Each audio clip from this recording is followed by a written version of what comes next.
Hey, what's up? Welcome to another part of What They Should Have Taught Us in Schools.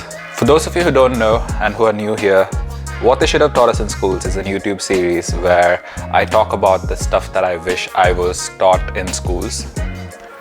This one is called Starting Trouble.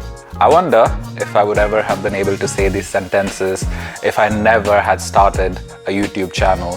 And as it happens, this one is about overcoming the massive resistance that is built into all of us that pulls us into the comfort of not starting a thing. I have been recently reading this amazing book that was given to me by an amazing person, and this book could not have been more relevant in explaining why our brains have this resistance to do things that are essentially important to us, and why our brains make us feel like being involved in mundane activities like consuming drama or social media videos of cats purring is better than working on our dreams. This book is called The Chimp Paradox by Professor Steve Peters.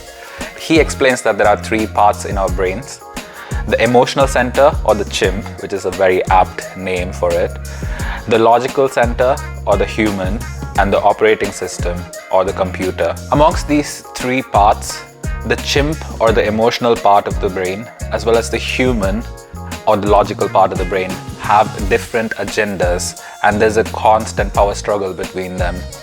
And usually the chimp, or the emotional part, ends up winning, because we all know that watching a stupid movie with a happy ending is way more appealing than working on our dreams. Because these dreams, they might not have an immediate reward or an immediate outcome, and immediate outcomes or instant gratification release happy hormones in our brains. Due to this immediate release of happy, feel-good chemicals, the chimp, or the emotional part, always wins, and we end up repeating these instances of indulging in instantly gratifying things that have almost no resistance to start doing. Essentially, understanding the brain and these centers are the key to unlock the tricks to start gaining control over our lives. Have you ever noticed that when there's a bunch of dishes in the sink, or if your room or house is not tidy, we seem to let it stay that way for a long time before we act and start cleaning up or clearing it up? Usually we do not do it until there's very little choice, until we need to use one of those plates or pans, or if someone's bound to visit our homes, we then start cleaning up, making it all look really good in preparation for their arrival. But have you noticed that once you take the first step towards it, like picking the broom or turn the tap on to start washing the dishes, in about 10 seconds, you find yourself willingly or unwillingly go through the entire process and get it done. So then, could we say that the resistance we feel is overcome by just taking that first step? I have always found that the hardest part of exercising is just getting myself to the gym. The hardest part of making these videos is saying the first few sentences. The hardest part of reading a book is reading the first sentence or the first page.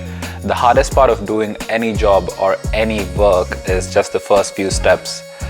The key to getting over the resistance and silencing the chimp, or the emotional center, is to take those first few steps. After we take these first few steps, the operating system, or the computer in our brains, can easily take over, and we can get into a state called the flow state, where we get things done. Getting things done is fun. Watching a movie is only temporarily fun.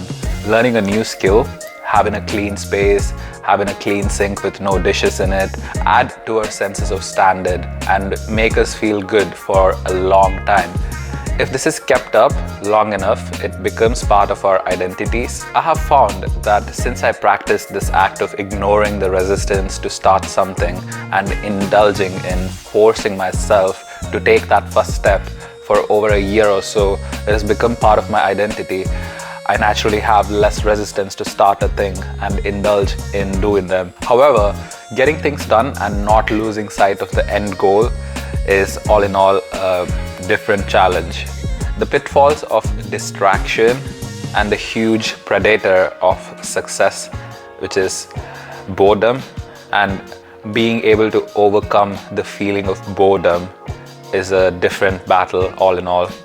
But knowing how to start something is the first step in winning the battle against the self. So onward and forward, take that first step, get things done, transform your identities into somebody that seamlessly gets things done. Thank you very much for your time. I hope you enjoyed this video. Peace.